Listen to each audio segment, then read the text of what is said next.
Hello, and welcome to another episode of eBay Scavengers. This is episode number 104 on ebayscavengers.com. Here we are. Here we are again. So it is the end of our week, or maybe the beginning. I forgot. I don't know. In our when you run your own eBay business, there's really no beginning or end to any week. But Right. I guess this podcast is a nice flag in the ground, To start the week. Yeah, basically. this is where we talk about what happened this past 7 days and kind of touch on what we're gonna do this next 7 days. So if you look at our numbers this week, you'll see kind of crazy, insane high numbers. We made a lot of money this week, and mainly because we did something that we tell people not to do. So yeah, we're contradicting ourselves on this one. it's mentioned it, we do not like consignment, and we always tell people consignment's insane, don't do consignment.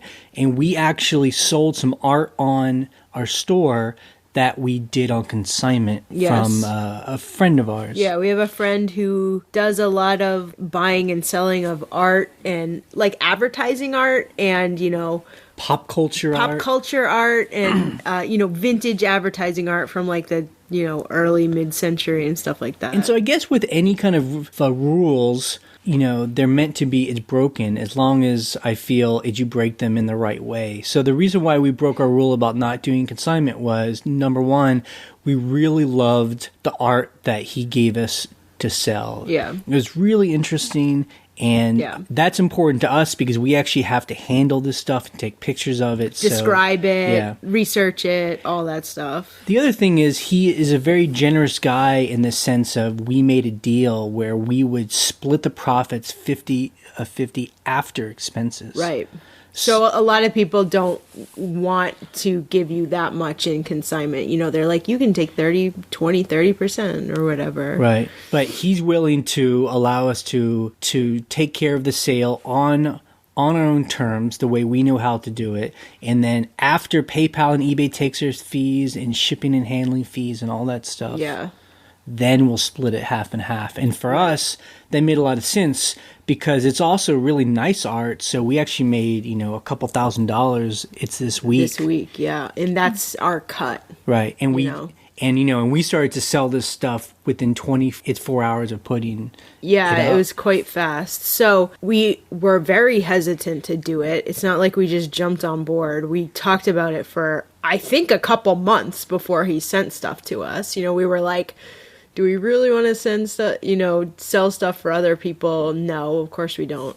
But this was an interesting opportunity to deal with some very rare, one-of-a-kind, fun pop culture artwork that we love anyway. So it's been fun. It's been a fun experiment so far. As with any experiment, it help you it learn a lot. I think as Ryan learned a lot this week with shipping this stuff. Yeah. Some of this artwork was actually metal sheet. They're called production proofs for metal lunchboxes. If you guys know anything about pop culture or, 50s, 60s, 70s, collectible stuff, metal lunchboxes are huge. I used to collect them when I was in high school. Jay said he had one when he was in elementary school. People love those things. It was one of the first things my mom sold on eBay was a metal lunchbox. Although, just to be clear, the reason why I love mine is because we would hit them with each other on the heads. So the kids that had the plastic lunchboxes were just SOL because because you had a metal one and you could bonk them on the head. Couldn't stand up to the so ones. Jay has a very different reason why he likes them. I personally, in high school, my sister for my birthday in high school, she gave me an ET lunchbox, which was the greatest thing ever. It was amazing. So these were actual production proofs of the metal lunchboxes where they would check the color and the alignment and stuff like that. So they're very rare. I mean, they're one big steel sheet. And, you can't just roll those things up to ship them. You have to ship them flat. At the beginning of the week, I was very frustrated because I was like, how in the hell am I going to ship these? Because they're heavy. They weigh 4 pounds each. If you bend them, they get ruined. So what we did was which Jay had told me to do from the beginning, was buy these thick double-walled sheets of corrugated cardboard from Uline. and I just sandwiched them between those sheets, and it was fine. Yeah. And that was brilliant. And I guess the tension was simply like, we don't like to spend its money on anything. So Ryan was really trying to not spend pack this herself with, just boxes we had lying around, and it just was not, it's working, we just, we had a handling fee on this, so it made sense, and we bought these pieces of cardboard, which is great, and it really made it easy. So I think as we sell more and more and weirder stuff, like we're just starting to realize like there's, people do this for a living anyway, so there's all these things you can buy to make the process easier. Yeah, like the Uline's great. Actually, what was amazing about Uline was it was a bit expensive. It was like $2 to $3 per sheet, I think. What I did was I actually added that into the handling cost for the customer, so they're actually paying for that because this artwork is priced at, over $400 per thing. But the great thing about it was we ordered the cardboard and it came to us the very next day. So depending on where you are near the Uline warehouse, we're only one state away from the Uline warehouse. So it was awesome. I ordered it in the afternoon. I think I ordered it at 3 in the afternoon, and it was here at like noon the next day. It was so awesome. So now I'm like converted. I'm like, I will order from Uline. Pretty sweet, yeah. So that was a good experience. I was very hesitant. I didn't want to spend the money, blah, blah, blah. And it actually made my life a million times easier. So that's a lesson. That's always a lesson for me. Buying shipping materials and spending the money and making your life so much easier. So we also sold something, it wasn't a big deal other than just for its bragging rights amongst ourselves. We sold like a little a mirror. Yeah, so this mirror is, if you remember from like the 70s and 80s, there are these makeup mirrors that have 3 different color settings.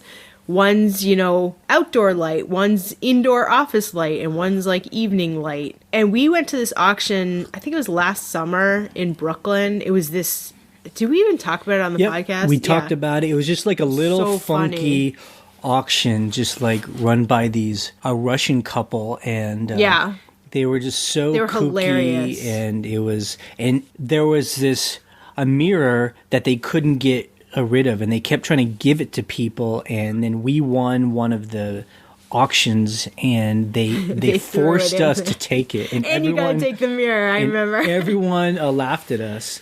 And we were like, yeah, why not? We'll take it. And so, it took about 6 months, but it sold for $40. So we got it for basically free. And sold for $40. So I just think for us, it's just funny because it goes to show you can sell literally anything on eBay. And if you take good pictures and describe it and put clear description on it, someone will eventually buy it. I think I sold it to someone who does like makeup. It was sold to someone in Los Angeles. So I'm pretty sure it's someone who's like a makeup artist. There you go. And it's so funny because when we got it home from that auction and we were like, oh, what the hell? Should we just leave this on the side of the street, in New York? And I looked it up and I was like, they sell for $40, $50, $60 depending on the brand. So I'm like, I'm slapping $40 on it, and it sold. So I think for those of you who do go to an auction, normally they're the box lots. And when you buy box lots, it's always like a box. We bid on like a certain item in that box, but then you get everything else. And this is very common where you say like, who's going to buy what is this all stuff? This junk? The good thing about people those, always buy it. Well, yeah, and I think it's smart to a lot of times with box lots, I will dismiss things very quickly. I'll be like, that's junk, and then I'll do a double take, and I'm like, you know what? I should just look that up real quick, and then you're always surprised. You're like, oh, that totally sells for $30 easy. Yep. I'm totally gonna sell that. Yep.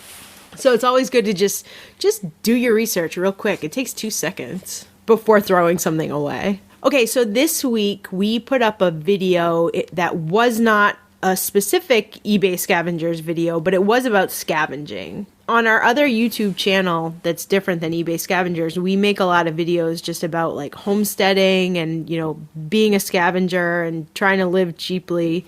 So we made a video about how we make a fire in our wood stove.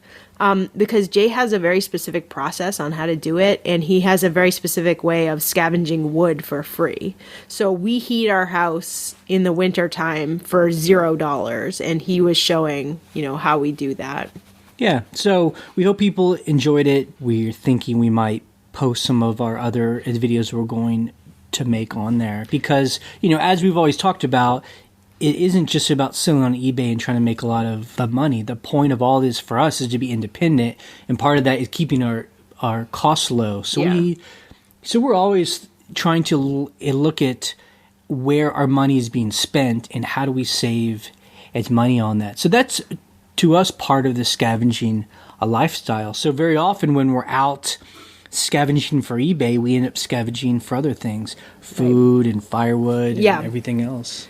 So we're planning on making some more videos. I'm actually about to edit one this week, another one, so we'll post it. It seemed like we got a good reception from people who are like, yes, I want more ways to not spend money. So yeah, I mean, it is really interesting for us is that eBay kind of solved that one hole, that one problem, that gap when people were trying to quote unquote homestead, trying to go independent, it's like you need some way to make some kind of income because, you can't, or I've never been able to figure out how to live without having any cash at all. Right. So, but now we can try to figure out how to live with less cash. Yeah. And then eBay really kind of strengthens that idea of being independent. Cool. And we also posted that it's question and answer posts. We're going to do that every Thursday probably because again, we post these podcasts. We get a lot of questions emailed to us, and we just thought, let's just do it out in public. Let's do a question and answer in public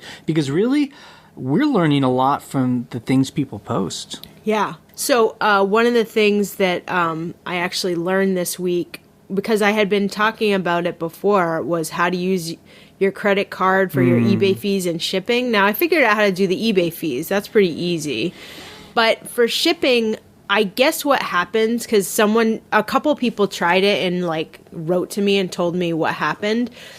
They said that if you go through the process and it tries to link to your PayPal account, that's basically the only thing you can do.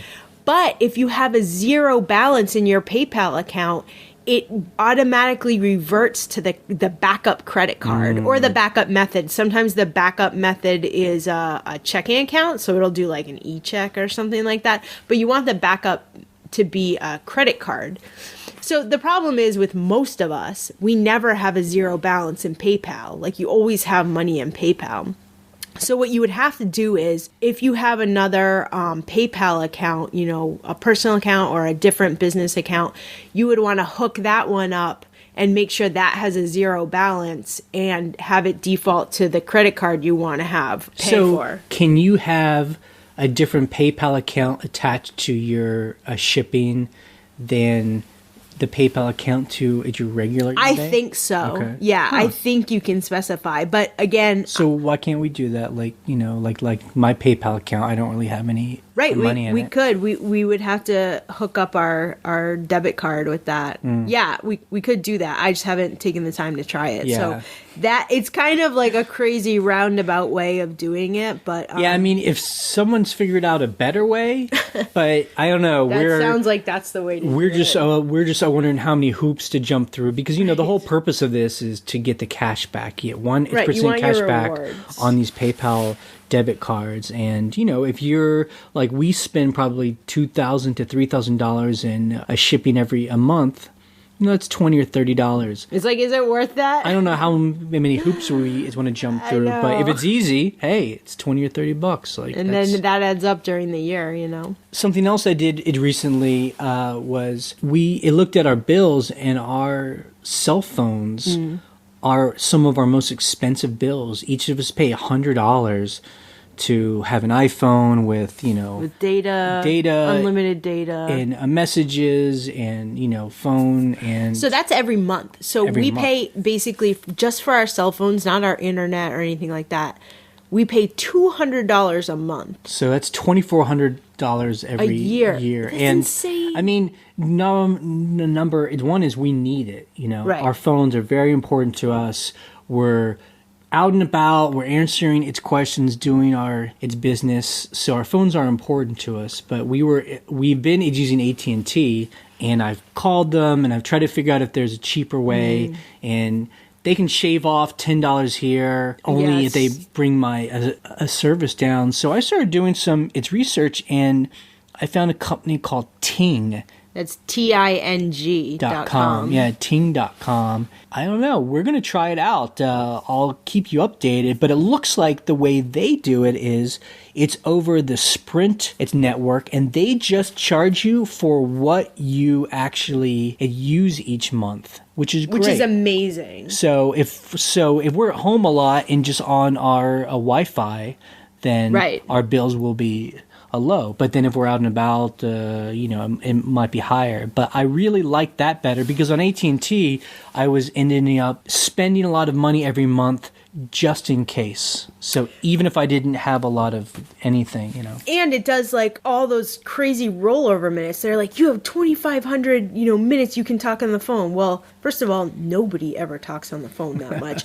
You talk on the phone more than I do, but we need the data, and we're at home on the Wi-Fi network a lot of the time. So it's like, why are we paying for that? Right. So I have another tech friend, and him and his wife are on ting.com. And he says him and his wife together combined pay $50 a month, period. That is amazing. After taxes and that's compared to our $200. So anyway, I ordered a phone that can be it's used on its network, and it's an iPhone. And it's an iPhone. And I'll keep you up to date if you're interested, and if it works, I'll put a link to it. But that's a huge cost cutting that we're trying to do is bring our phone bill down, because that's just too much money. Imagine that. Yeah, we could be saving like $1,500 every a year, and it's for us, as we've always said.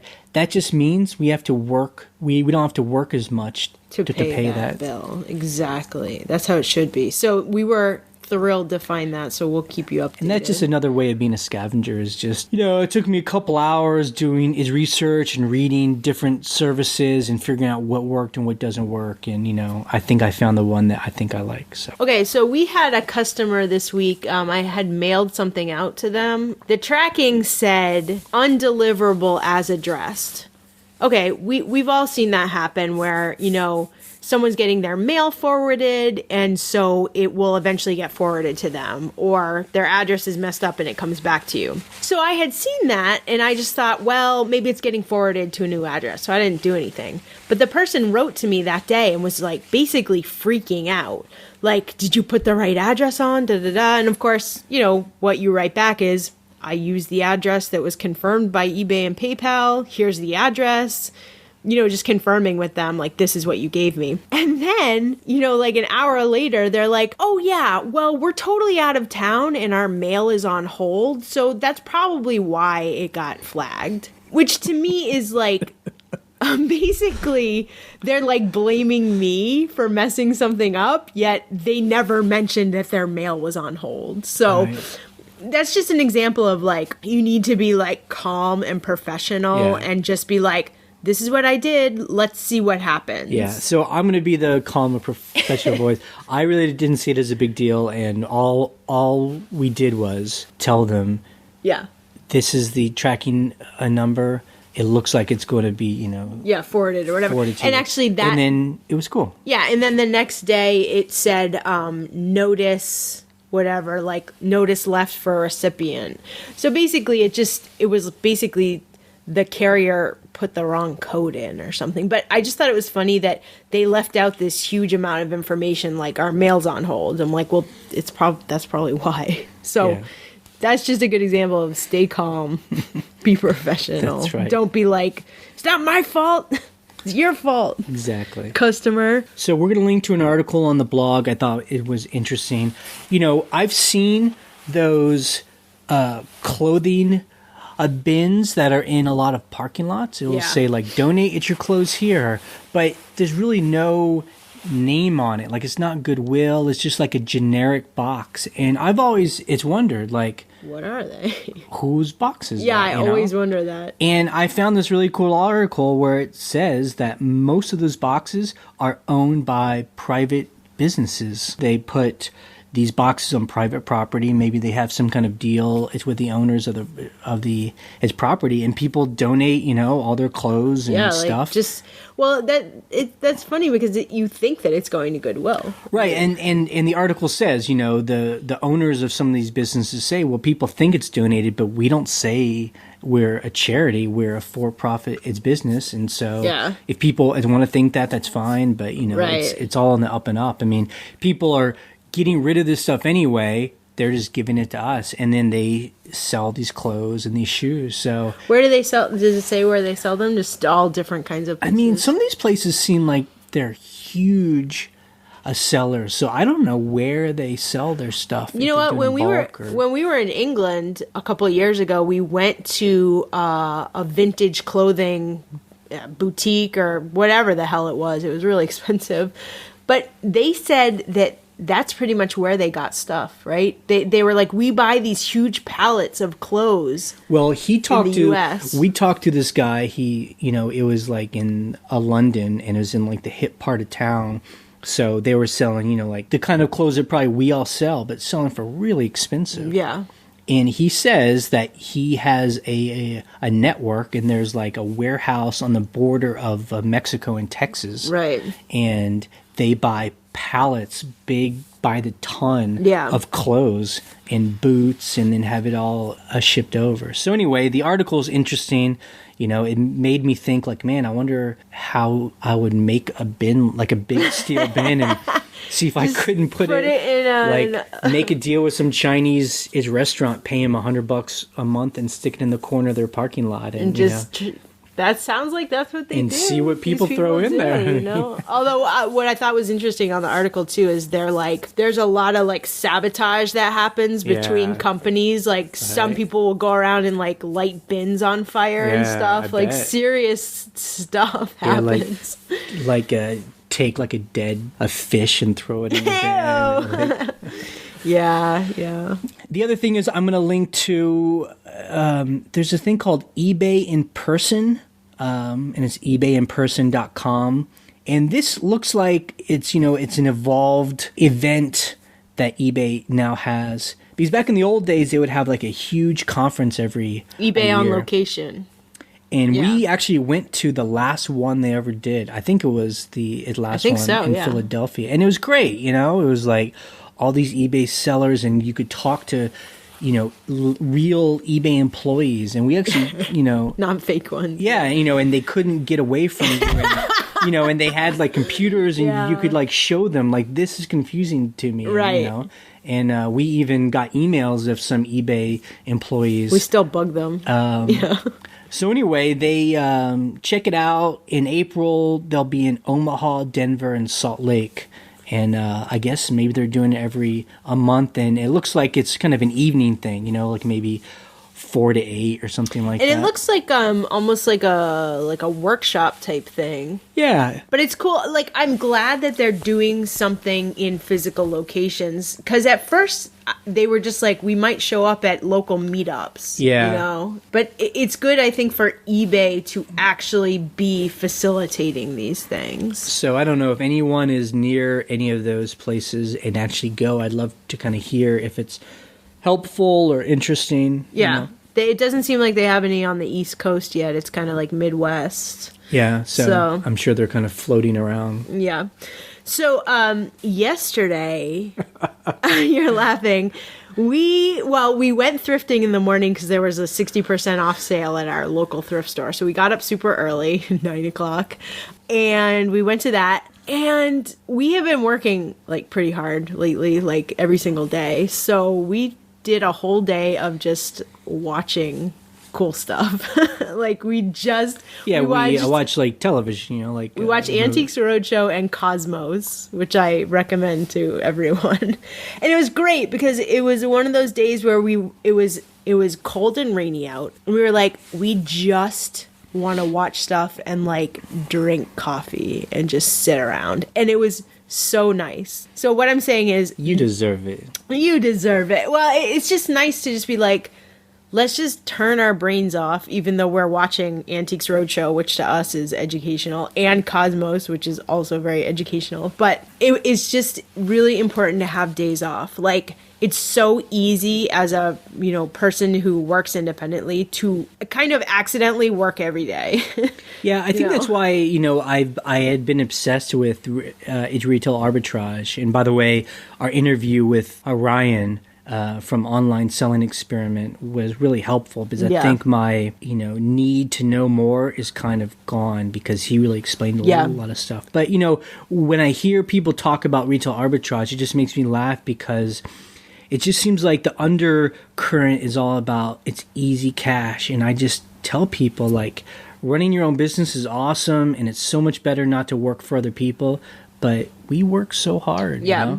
I mean, we work a lot. It's not like we do nothing and just make tons of money. But, it's not work like I hate this. It's work like there's all these things to do. Like, I have all these projects, like, there's things I want to do, and I'm doing them. And so it's exciting. I enjoy it, but it just takes a lot of time, Yeah. I mean, it's enjoyable work and it's fulfilling. It's just that sometimes you need to just not do those things for a day. Right. So that was actually quite nice. Take a day off. Go watch some Cosmos with Neil deGrasse Tyson. Feel good about it.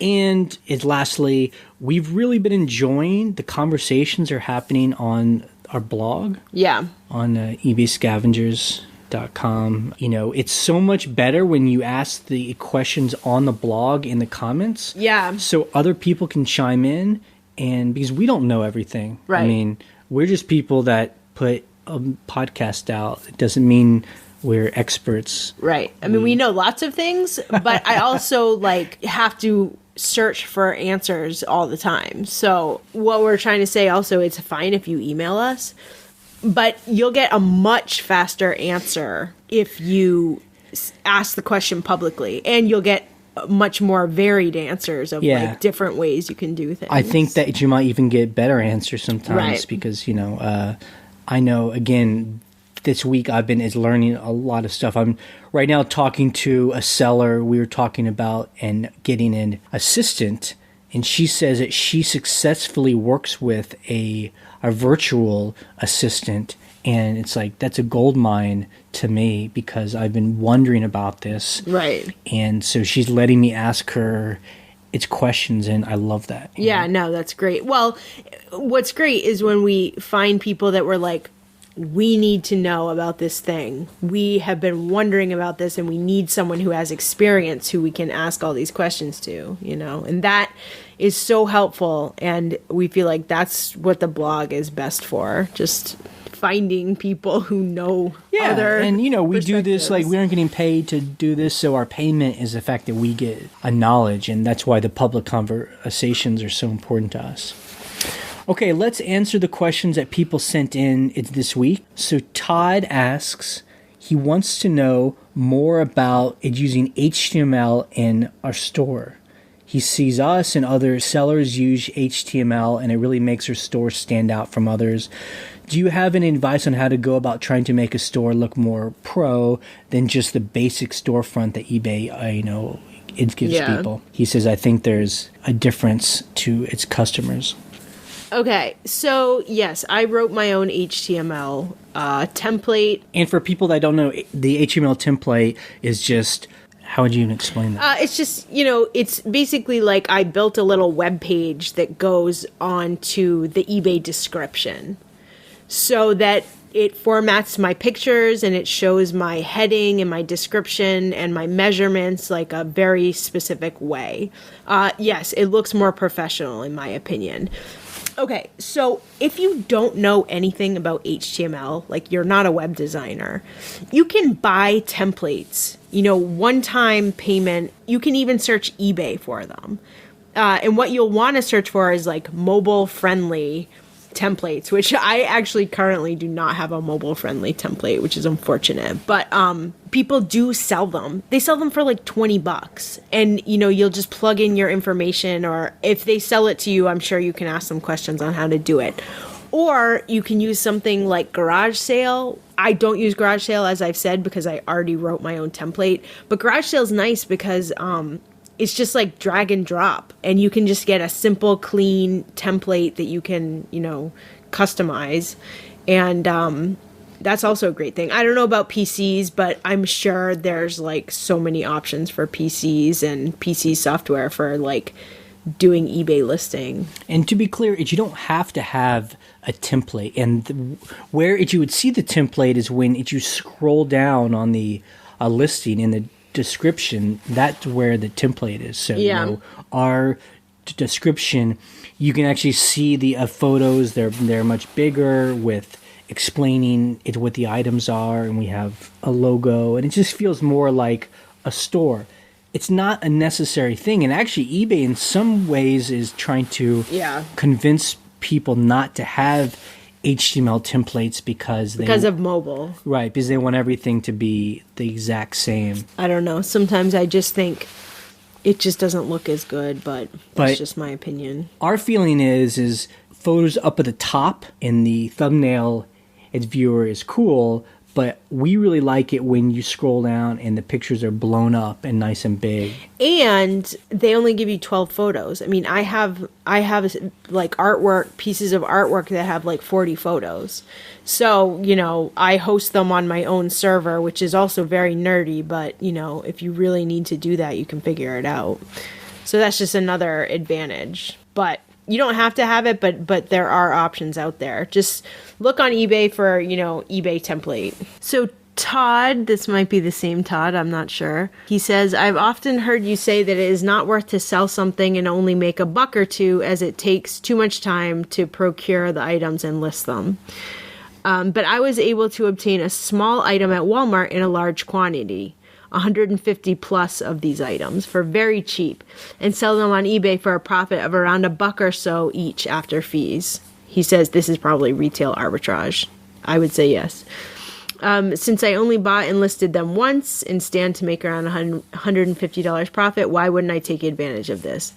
The time I have invested is really for one item, not 150.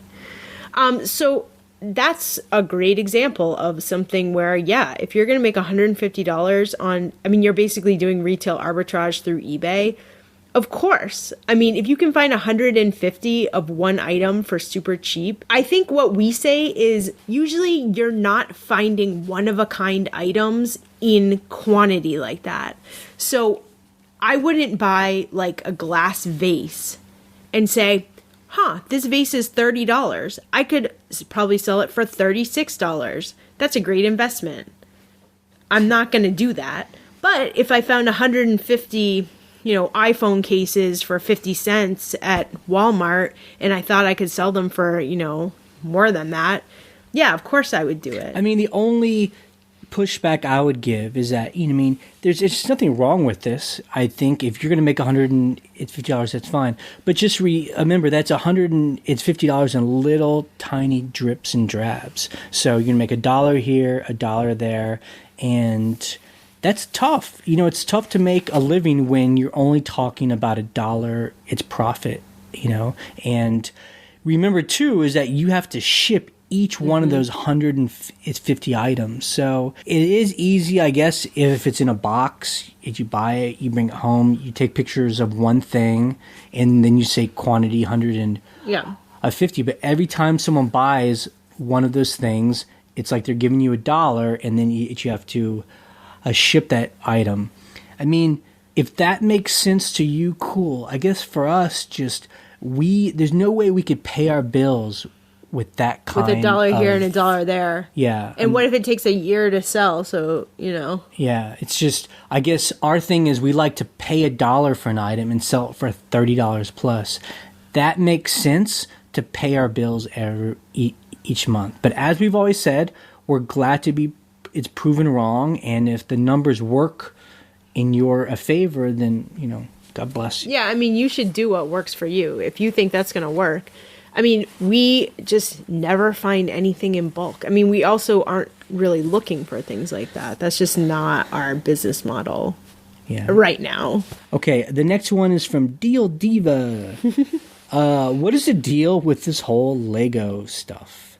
There's a Facebook page called Lego Investing that I've been watching. People are buying all these at Lego. They're buying all these Lego sets, and then they store them for a later date to sell them on different platforms. They buy them at big box stores on clearance and value them amongst themselves for crazy amounts of money.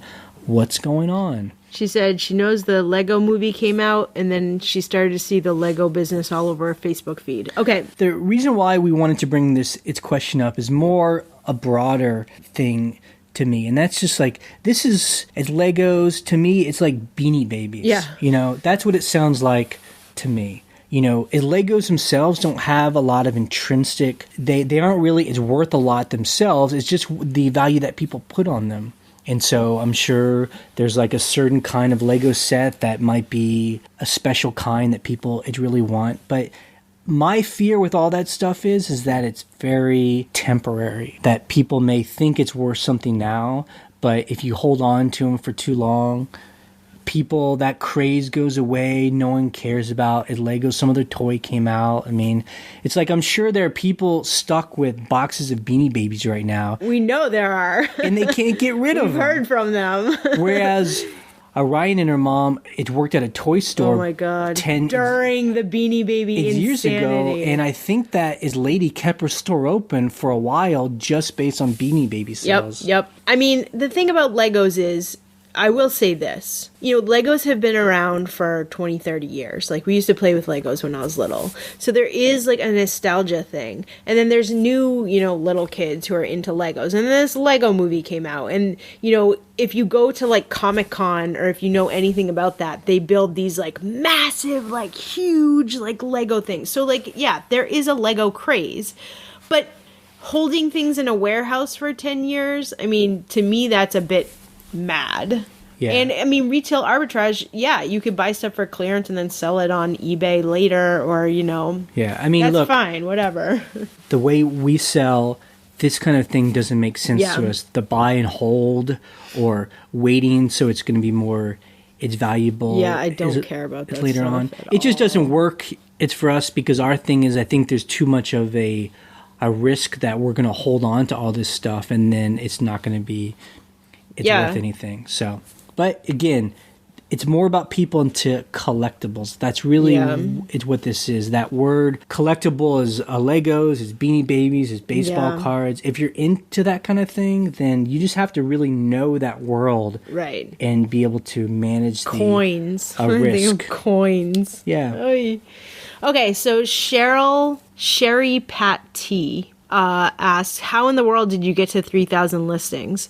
I've been selling on eBay for a while, finding it hard to keep my listings up. I get around 150 and eBay starts charging me. How do you do it? Sherry Patty, I have no idea why you're asking this question. You're saying you don't want to pay any listing fees? Like, that's the only thing stopping you from putting more things on eBay? I mean, we bought a store. That's what we did. That sounds insane. Yeah. I remember the day you did the calculations and you were like, okay, if we want to list, 500, 600, 1,000, on and on and on, we need to get a store because we need our listing fees to be 5 cents an item. And that's what we did. I mean, you're never going to get to, 3,000 listings, I just sat down and listed for 5 years. That's what I did.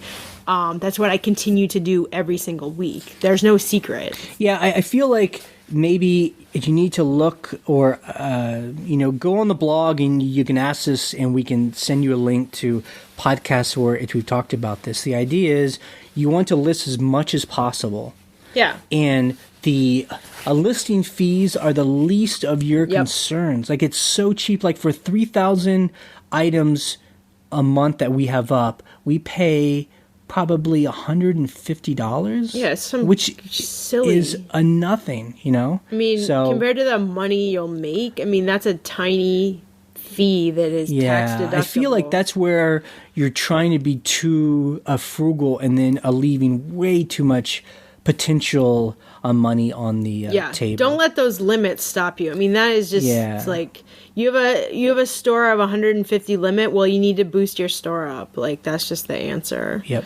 Hope that helps. Okay, so the Digital Forge asks, is there a way to print the PayPal UPS or USPS labels without the instructions and the receipt on one side? Yes, there's a way to do it, especially if you're using, sticky label paper and you don't want to waste the second label, which would be insane to do. There is a way to do it. There is a little toolbar when you go to print a label and it says printer preferences. It's up in the right hand corner. And you click on it and you uncheck the box that says print a receipt. Because basically you don't need a receipt because you're going to have it in your email. Don't delete your email. And you'll have it on your eBay page for like 90 days or so. And then that's how you do it. You just tell eBay, don't print the receipt. Just print one label on half of an 8.5 by 11, sticky sheet. It's very easy and it's very helpful. Cindy asks, I was wondering if there are any other scanning apps that you can suggest that Amazon doesn't charge its $40 a month for. Okay, so I want to explain something. Profit Bandit, it's a $15 app for either an Android phone or an iPhone. A one-time fee. Right, it's $15, you're paying for the app. If you don't have a pro merchant account on Amazon, which we do not, that costs $39.95 a month, and we just want to scan stuff when we want to, you just email them. That's what they say to do. You just email whatever their email is, support at Profit Bandit, whatever, and say, I don't have a merchant account, but I still want to use your app. And they'll just unlock it for you. So that's how I was able to do it. I don't know if that's changed, but it would be stupid of them, not to change that. Yeah, I don't know why they don't just do that by, an automatic. Yeah, it's stupid. So you don't need the $40 and it should, pro. And if you go to their website, they should have that a link on there because that's how we found out about it. Rosanna asks, if I sell my art through my eBay store, should I say some of the art was done by me or just not say anything?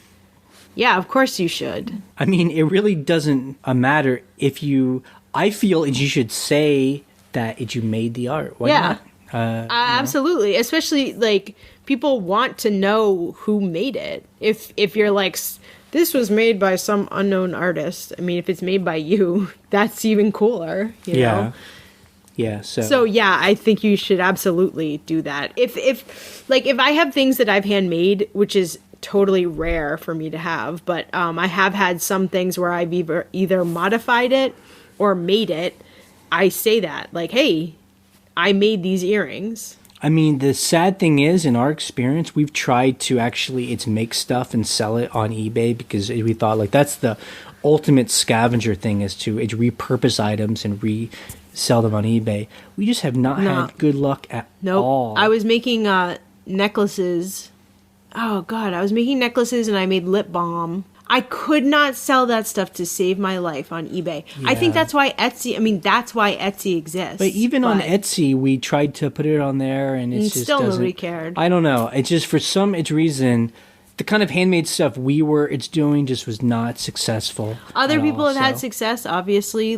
There's huge industries of people who make their own stuff. And there's a guy that writes on the blog, Zip Tees. He says he makes T-shirts.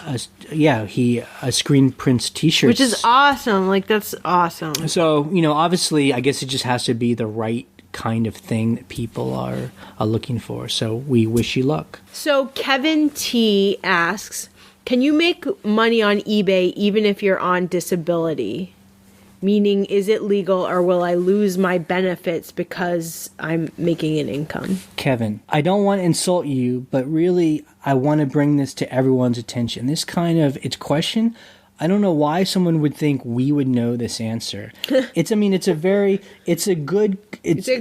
perfectly fine question. It's a question, but really, as people who sell online, we all have to get in the habit of Googling our questions. I don't know anything about disability and people getting paid for. Just do a Google search. That exact question that you sent us, put it into the Google search bar and see what people say. I'm sure there's a forum of people that are figuring that stuff out. I mean, just the things I've heard. I've even read on the eBay official blog of they highlight people who sell on eBay, and I've read of people who get these, they're handicapped or something, and they get it's money from the government, and they supplement that with selling on eBay. They tout this as a success, which I think it is. I mean, also like with being on disability, or I guess for another example would be like being on Social Security. I'm on neither of those things. So you need to know the rules. Like, what are the rules for getting benefits? Like, what are the income limits? Like, you should know those numbers and then figure out what your income's going to be after that. So please, I really encourage, let's all do this. Google all its questions. Do that, it's research. And then, there are times I'll Google a question. I can't find the exact answer, or it's doing a good job giving me the info I want. And then, I'll go to a person and ask them. It's just so much easier for all of us because that's what the internet's for. Okay, so Paul asks, does anybody who is in the FBA program pay state taxes in nexus states? Seems like nobody does. Will the state start enforcing state sales tax laws? Yeah, and I think he's asking the nexus states. Are there states where it's unclear how the taxes should get paid and who collects it and who pays it? And I mean, I think the answer is, and it goes for eBay as well. I mean, there is a slow boiling fight among states and the federal government and Amazon and eBay and online, people. It's like the states want to get paid taxes. Right. And the federal government is trying to, some members of Congress are trying to pass a big blanket, a law that will force Amazon and eBay to collect state taxes. So for every state. But it's very it's confusing because, I live in one state and I sell to people in almost every state in the country. So which state gets the tax? Right. So, I mean, I guess the idea is if someone buys from me in Arizona, I have to pay an Arizona tax. Or do they have to pay the Virginia tax? That's right. And then so it's just really confusing, and I think it's going to be a while for that to play out. But as people buy more and more online, and it's giving competition to brick and its mortar stores, I think that tension is going to really build to where they have to make some kind of choice. Yeah. And our only hope is just like Amazon or eBay will have a system where they basically calculate all that stuff themselves, and maybe they just add it on to every sale, and then they collect it and send it to the states. Because as a small business owner, it's already a little bit crazy the way we do taxes. We have to have a tax accountant, and it works. But then if we had to do on top of that, figuring out how to pay taxes to 50 states, it would be insane. Although I will just mention this, sometimes when I buy certain shipping supplies from someone in Illinois, I pay Illinois state taxes. So it sounds like wherever the product is housed, that's where it would be. Well, that's what he's talking about. There are some states that it's very clear that you have to pay these state taxes. There are others that are it's questionable, and they don't have clear rules about it. But, and this is coming from us where we like to pay taxes in a way, because we know taxes are what pays for the roads. They pay to have a good society, right. And so we get it. And so taxes aren't a bad thing, but it definitely has to be, needs to make sense. The rules have to be clear. So thanks for listening today. And our next podcast is going to be about how do you know that you are a scavenger? Bye. Enjoy. Bye.